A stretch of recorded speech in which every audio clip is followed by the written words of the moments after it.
Order! Order! You are an incorrigible delinquent at times. Behave yourself, man!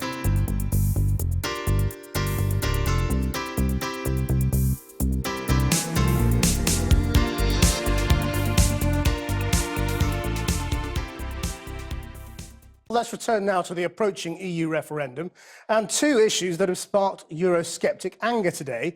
In a moment, the row over a planned TV debate. But first, some thought it would be the publication that showed immigration from Europe was higher than previously thought.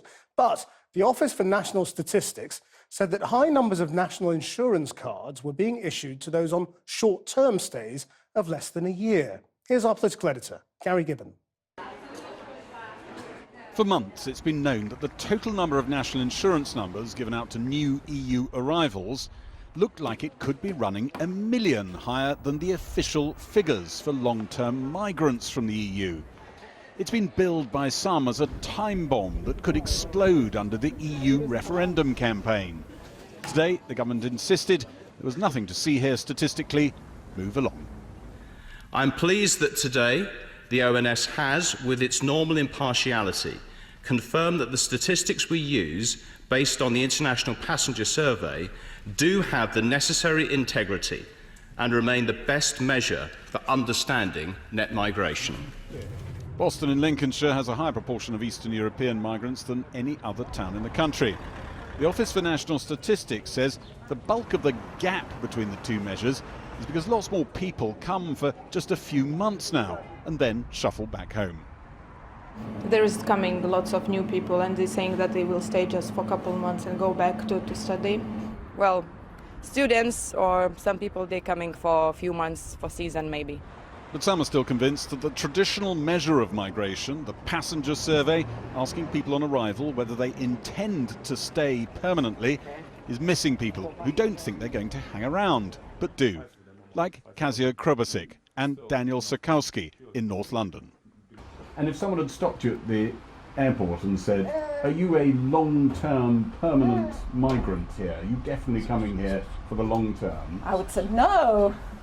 But you're here. Like 5 years. 5 years later. Yeah. Way back, if they'd handed you a survey question I would saying, say as no. you arrived, I would say do you no. intend to be a long-term migrant? You'd have said no.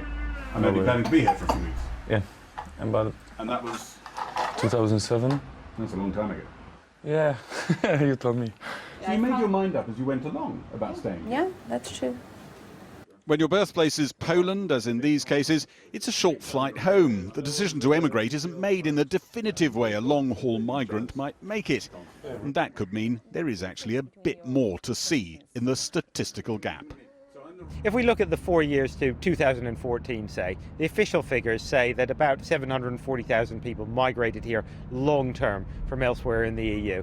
My reading of today's statistics today, that was something of an underestimate, perhaps on the order of 1 to 200,000 or 15 to 30%. What we've seen today is an attempt to fudge the figures, but it's falling apart. It looks like, since David Cameron became Prime Minister, well over 1 million extra people have come to Britain than his government had previously admitted. The issue didn't quite detonate the way Leave campaigners had hoped, but they said figures were too high, whether you believe Nigel Farage's numbers, the official figures, or some number in between.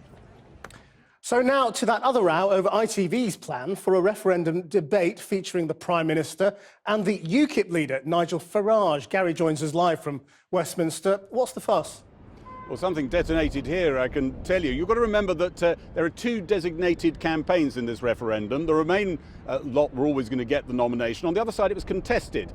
There was a bunch of people, let's broadly say, around with quite a UKIP presence, versus a bunch of people who thought they were going to get, and in the end did get, some Tory MPs, Tory cabinet ministers to lead them. The establishment lot, as it were, got the prize.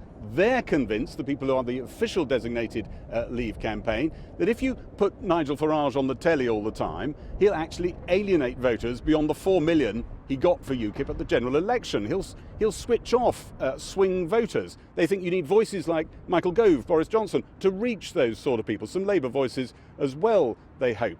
And when they got wind last night that the ITV was going to go ahead and put Nigel Farage on the same programme as David Cameron, one particular guy in that campaign, Dominic Cummings, the central strategist of the whole group, hit the roof, and he fired off an extraordinarily intemperate message to the media, threatening ITV that there'd be consequences, implying that maybe after Brexit there'd be a whole new regime that could hurt them, him possibly at the middle of it, and accusing them of lying. Today, ITV have more or less sort of shrugged their shoulders and said, well, you know, we think we've played it by the book, nothing to see here, and not believing the threats from Vote Leave that there could be a legal challenge to what they've done.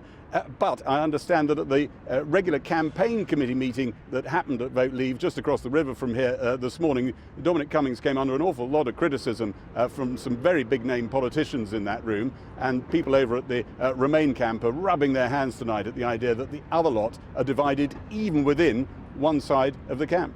Gary Gibbon at Westminster. I've been